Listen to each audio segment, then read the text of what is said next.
Friends, एक बार फिर आप लोगों का मेरे ऑनलाइन सेगमेंट में स्वागत है। मैं आशा करता हूं आप लोग घर पर होंगे और सेफ होंगे। आज हम इस वीडियो में बातें करने वाले हैं इंडेफिनिट प्रोनाउन। और हमारा जो प्रोनाउन का क्रम चल रहा था, मैंने 1 by 1 सीरीज यानी एक साथ प्रोनाउन ना करा के मैंने 1 सीरीज उसको डाला है। जैसे कि मैंने रिलेटिव प्रोनाउन करा दिया है, मैंने डिस्ट्रीब्यूटिव प्रोनाउन करा दिया है, मैंने पर्सनल प्रोनाउन करा दिया है, मैंने रिफ्लेक्सिव प्रोनाउन करा दिया है। अभी हमारा जो है आज का इंडेफिनिट प्रोनाउन। सबसे पहले मैंने वो प्रोनाउंस कराए हैं जो कंपटीशन एग्जाम में आते रहते हैं और बोर्ड क्लासेस एग्जाम में आते रहते हैं। तो आज के इस क्रम में हम बात करने वाले हैं इंडेफिनिट प्रोनाउन। ठीक है, इंडेफिनिट प्रोनाउन।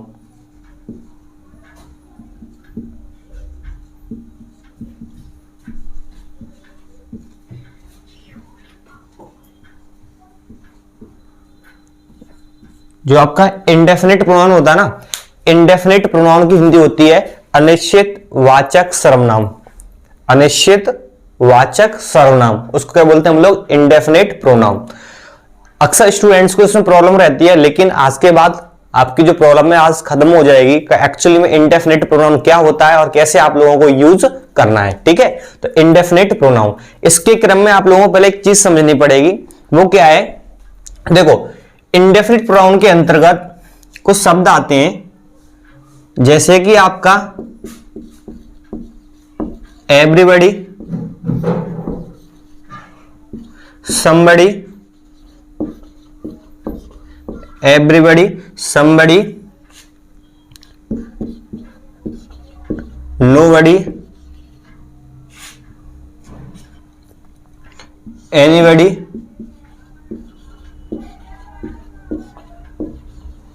ठीक है। आगे क्रम में देखते हैं,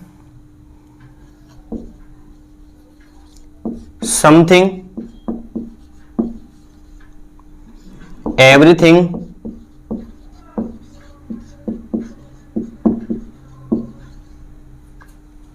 एनीथिंग,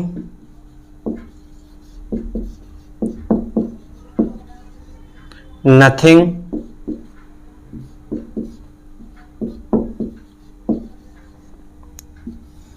आगे देखें अभी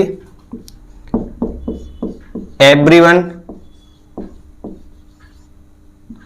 समवन, नो वन,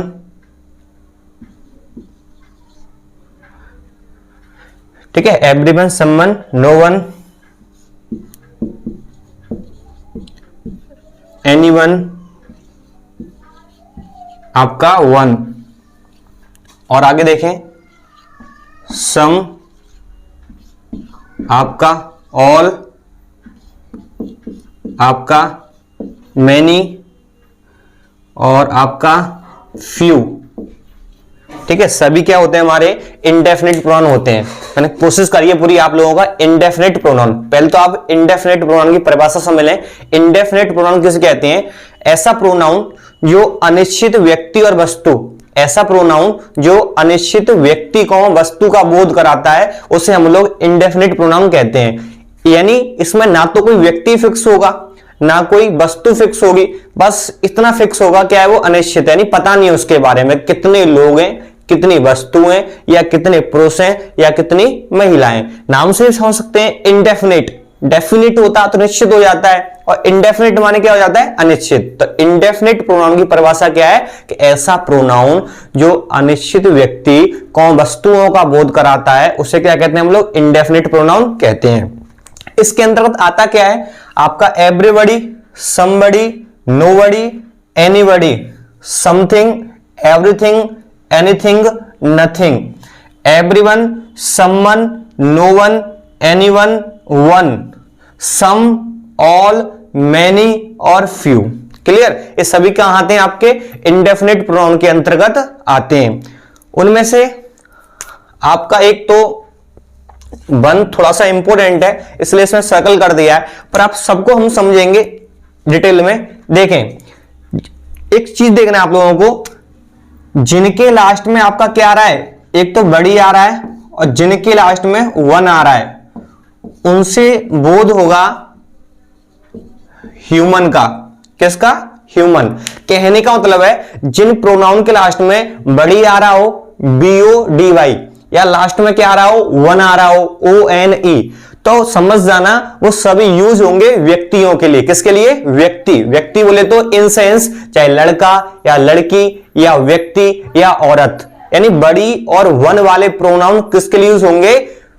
व्यक्तियों के लिए यूज होंगे। जैसे कि एवरीबॉडी व्यक्तियों के लिए आएगा, समबडी व्यक्तियों के लिए आएगा, नोबडी व्यक्तियों के लिए, एनीबडी व्यक्तियों के लिए, एवरीवन व्यक्तियों के लिए, समवन व्यक्तियों के लिए, नोवन व्यक्तियों के लिए, एनीवन व्यक्तियों के लिए, और वन किसके लिए? व्यक्तियों के लिए। पहले आप लोग एक चीज समझे, है ना? क्लियर हो गया? जिसके लास्ट में बड़ी आ जाए, पूरा याद नहीं करना है बस आप लोगों को, जिसके लास्ट में बड़ी आ जाए VODY और वन आ जाए, जैसे कि एवरीबॉडी और एवरीवन, यानी बड़ी और वन वाले प्रोनाउन इंसानों के लिए यूज होंगे, यानी ह्यूमन बीइंग्स के लिए यूज होंगे। लेकिन जिसके लास्ट में क्या आ रहा है आपका? थिंग आ जाए, जिसके लास्ट में क्या आ जाए आपका? थिंग आ जाए, जिसके लास्ट में थिंग आ जाए वो यूज होगा किसके लिए? वस्तुओं के लिए। ठीक है, किसके लिए यूज होगा? वस्तुओं के लिए यूज होगा। ठीक है, जैसे कि समथिंग वस्तु के लिए यूज होगा, एवरीथिंग वस्तु के लिए यूज होगा, एनीथिंग वस्तु के लिए यूज होगा, नथिंग वस्तु के लिए यूज होगा। अभी यहां बात कर लेते हैं सम, ऑल और मेनी और फ्यू। देखो ये एडजेक्टिव भी होते हैं और एक प्रोनाउन का भी काम करते हैं। इन पर देखेंगे, यहां से एग्जाम में बहुत क्वेश्चंस बनते हैं कंपटीशन एग्जाम के अंतर्गत और बोर्ड क्लासेस के अंतर्गत, क्योंकि चार शब्द सम, ऑल, मेनी और फ्यू इंडेफिनिट प्रोनाउन भी हैं और क्या है? एडजेक्टिव भी हैं। यानी ये प्रोनाउन का भी काम करते हैं और एडजेक्टिव का भी काम करते हैं। हम देख लेंगे एग्जाम्पल के साथ में कि कब काम करेंगे किसका? एडजेक्टिव का, और कब काम करेंगे किसका? प्रोनाउन का। फिलहाल में इतना समझे, अभी मैंने यहाँ पर जो बॉडी वाली चार्ट बनवाया ना, एवरीबॉडी, समबडी, नोबडी, एनीबडी, सभी व्यक्तियों के लिए आएगा। थिंग वाला जो चार्ट है सभी वस्तुओं के लिए आएगा।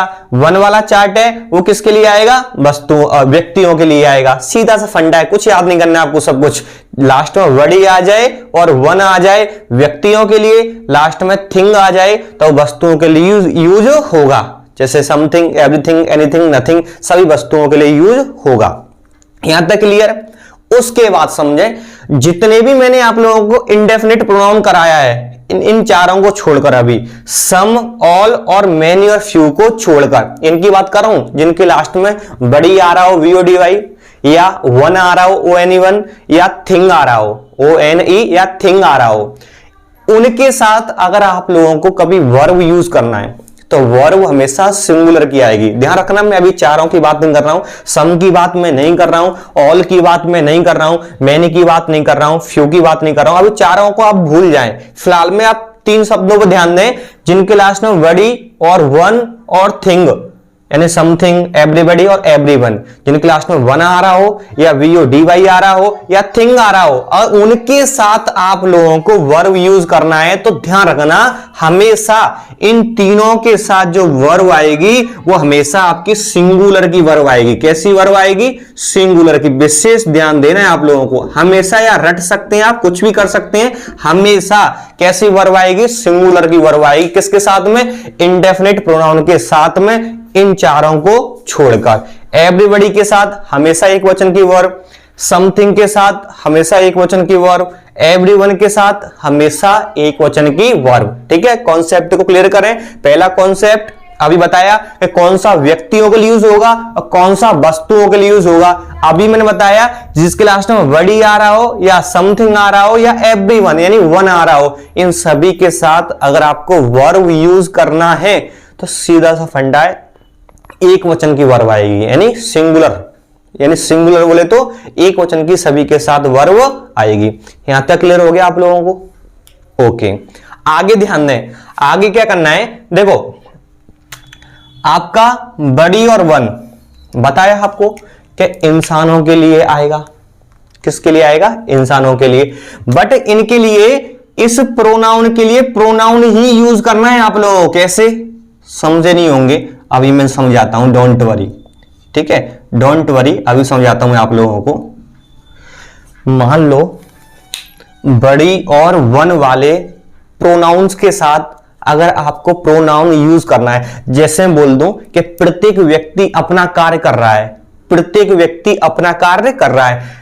एवरीबॉडी माने क्या होता है? प्रत्येक, या एवरीवन माने क्या होता है? प्रत्येक। पर प्रत्येक अपना कार्य करता है या कार्य कर रहा है, तो यहां पे क्वेश्चन बन जाता है कि अपने की अंग्रेजी क्या लगाएं? ही के साथ तो हिज लगा देते हैं, सी के साथ हर लगा देते हैं, दे के साथ देयर लगा देते हैं, आई के साथ माई लगा देते हैं, लेकिन इनके साथ क्या लगाएं?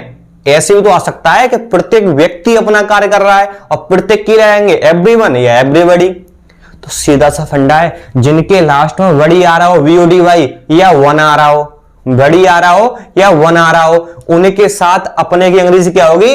हिज या हर। क्या तो आप हिज लगाएं या क्या लगाएं? हर लगाएं। वैसे मैं भी एग्जांपल के माध्यम से आप लोगों को मैं समझा दूंगा, पर अभी मैं आपको बता रहा हूं, ठीक है। यानी लास्ट में क्या, यानी एवरीबॉडी और एवरीवन, लास्ट में वड़ी आ रहा हो, वन आ रहा हो, जैसे सभी के लास्ट में वड़ी आ रहा है, वीओडी वाई, सभी के लास्ट में वन आ रहा है, इनके साथ अपने की अंग्रेजी क्या आएगी? हिज आएगी या हर आएगी। यहां तक क्लियर? उसके बाद समझे, जिनके लास्ट में थिंग आ रहा हो, थिंग, जिनके लास्ट में थिंग आ रहा हो, उनके साथ में जो अपने की अंग्रेजी आएगी वो क्या आएगी? हमारी इट्स आएगी। क्या आएगी? हमारी इट्स। विशेष तौर पर ध्यान देना है, अपने की अंग्रेजी क्या आएगी? इट्स आएगी। समझ में आ रहा है आप लोगों को? अपने की अंग्रेजी क्या आएगी? इट्स आएगी, ठीक है। यानी आप जानते हैं वस्तुओं के लिए वैसे इट और इट्स आता है, तो समथिंग, एवरीथिंग, एनीथिंग, नथिंग, जिनके लास्ट में थिंग आ रहा है उनके साथ अपने की अंग्रेजी क्या आएगी? इट्स आएगी। और जिनके लास्ट में वड़ी और वन आ रहा है उनके साथ में अपने की अंग्रेजी क्या आएगी? हिज या हर आएगा। इन्हें में से कोई भी आप एक लगा सकते हैं, सेंटेंस गलत नहीं होगा। क्लियर? थोड़ा सा वन वाला बहुत ही इंपॉर्टेंट है, इसको अभी हम समझ लेते हैं वैसे तो, और मैं आपको एग्जांपल के माध्यम से अभी मैं समझाऊंगा आप लोगों को।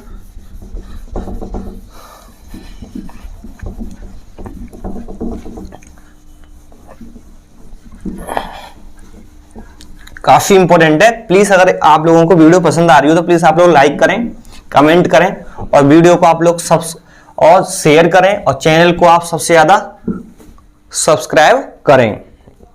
ये 4 शब्दों में अलग बोला था, इनकी मैंने अभी बात भी नहीं की है। ऑल, सम, मैनी और फ्यू, इसकी मैंने अभी बात भी नहीं की है, और ना बात मेरे को भी करना है इनके बारे में, ठीक है।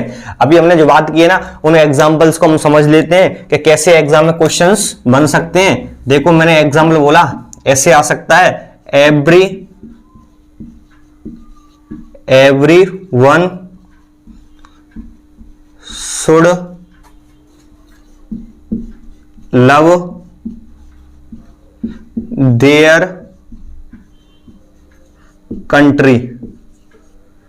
सेंटेंस राइट है या रॉन्ग है? कंप्लीशन में ऐसे ही आ जाता है कि everyone should love their country, प्रत्येक को, यानी प्रत्येक व्यक्ति को अपने देश से प्रेम करना चाहिए। लेकिन यहां पे मैंने अपने की अंग्रेजी क्या लगाई है? देयर। और अभी बताया था कि जिनके लास्ट में क्या आ रहा हो, जिनके लास्ट में वन आ रहा हो या वड़ी आ रहा हो, उनके साथ में जो अपने की अंग्रेजी होगी हमेशा क्या होगी? हिज होगी या हर। यानी क्या तो हिज लगाना है या हर लगाना है। ऐसे बोर्ड क्लासेस में आपसे पूछा जा सकता है, सेंटेंस आपको गलत दे दिया जाएगा और आपको सही करना पड़ेगा, और कंपटीशन लेवल पर भी पूछ लिया जाता है कि यहाँ पे कहां एरर है। तो जानते हैं अपने की अंग्रेजी देयर ना आके यहाँ क्या आ जाएगा? क्या तो आप हिज लगा दें या हर लगा दें, दोनों ही सही माने जाएंगे। क्यों सही माने जाएंगे? लास्ट में क्या आ रहा है? वन आ रहा है, और जिनके लास्ट में वन आ जाए यार वड़ी, या मैं एवरीबॉडी बोल देता तो भी उसके साथ हिज या हर, यानी वन और वन वाले प्रोनाउंस के साथ अपने की अंग्रेजी हिज या हर आती है। क्लियर? समझ में आ रहा आप लोगों को? और सेंटेंस कैसे बन सकता है देखो और समझें। ऐसे भी आ सकता है, somebody are dancing, somebody are dancing। बाकी राइट है या रॉन्ग है? बिल्कुल रॉन्ग है। अभी मैंने बताया था आप लोगों को कि somebody क्या है? इंडेफिनिट प्रोनाउन है, और इंडेफिनिट प्रोनाउन के साथ कैसी वर्ब आती है? सिंगुलर की वर्ब आती है। मैंने क्या बोल दिया है? आर बोल दिया है। क्या बोल दिया है? आर। तो जानते हैं आर की जगह क्या हो जाएगा? इज हो जाएगा, क्योंकि जितने भी इंडेफिनिट प्रोनाउन मैंने आपको अभी कराए थे सभी इंडेफिनिट प्रोनाउन के साथ एक वचन की ही वर्ब आती है, इन चारों को छोड़कर। यहां तक क्लियर हुआ? इन चारों को छोड़कर। और समझे अभी, और एग्जाम्पल के माध्यम से समझे आप लोग, बहुत ही इंपॉर्टेंट है आप लोगों के लिए। जैसे कि मैंने बोला something has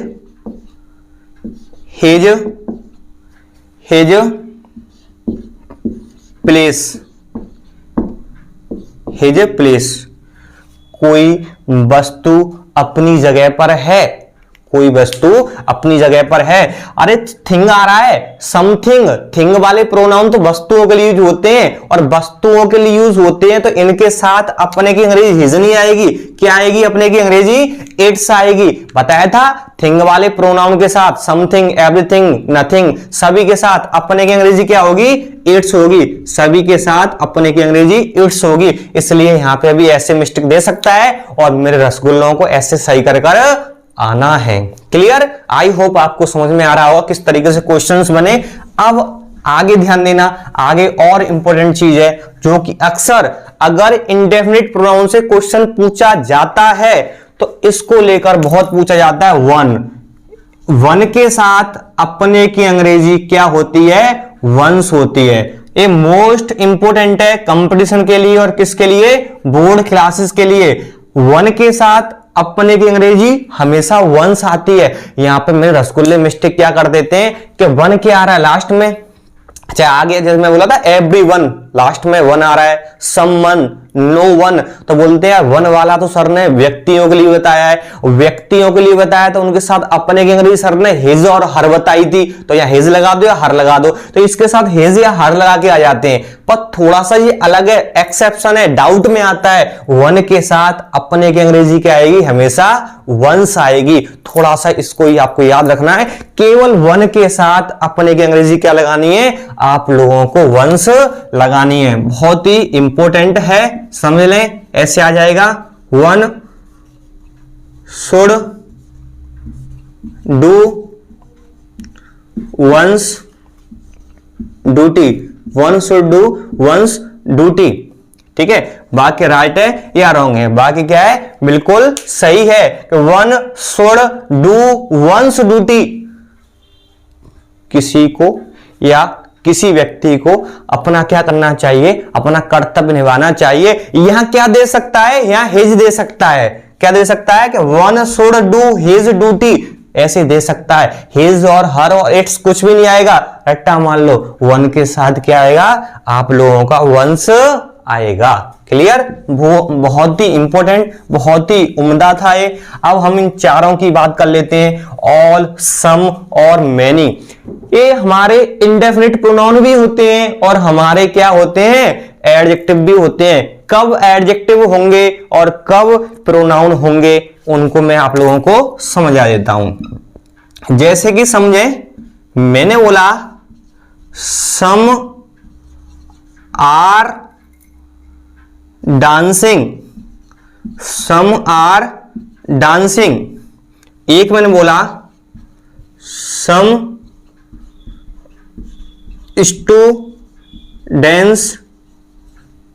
students are dancing.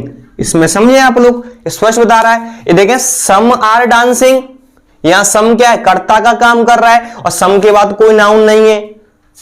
सम के बाद कोई नाउन नहीं है तो सम क्या है? यहां पे हमारा प्रोनाउन है। कौन सा प्रोनाउन है? आपका इंडेफिनिट प्रोनाउन है। देखो यहां सम के बाद तो नाउन आ रहा है और नाउन किसके बाद आते हैं? एडजेक्टिव के बाद में आते हैं। तो यहां पे सम किसका काम कर रहा है? एडजेक्टिव का काम कर रहा है। Some students are dancing. Mostly ध्यान दें, कंपटीशन वाले स्टूडेंट्स भी ध्यान दे सकते हैं, क्योंकि ऐसे सेंटेंस करके दे देगा और पूछ लेगा सम इसमें क्या है, तो रटना नहीं है सम एडजेक्टिव होता है। अरे सम तो नाउन, सम तो प्रोनाउन भी बन जाता है और सम तो एडजेक्टिव भी बन जाता है। सीधा सा फंडा है। सम के तुरंत बाद नाउन आए तो एडजेक्टिव और नहीं आए तो क्या आएगा? आपका प्रोनाउन। ऐसे भी दे सकता है कि मैनी बॉयज आर रीडिंग और many are reading. Many are reading, many क्या है प्रोनाउन, और मैनी बॉयज आर रीडिंग तो मैनी क्या है एडजेक्टिव। इसी तरीके से चारों यूजेस किए जा सकते हैं और इनके ऊपर डिपेंड है। आप जानते हैं ऑल के साथ तो बहुवचन की वर्ब आती है, ऐसे सम के साथ में, मैनी के साथ में, फ्यू के साथ में भी बहुवचन की वर्ब आती है। तो मैंने आपको आज इंडेफिनिट प्रोनाउन के बारे में बताया। मैंने अपनी तरफ से पूरी कोशिश की कि आप लोगों को समझ में आए। अब आपका काम बचा है, आप लोगों को वीडियो को बार बार देखना है और आप लोगों को पढ़ना है और वीडियो ज्यादा ज्यादा आप लोगों को शेयर करना है। और प्लीज अच्छी लगे तो वीडियो आप लाइक करें और चैनल को सब्सक्राइब भी करें। Thanks for watching.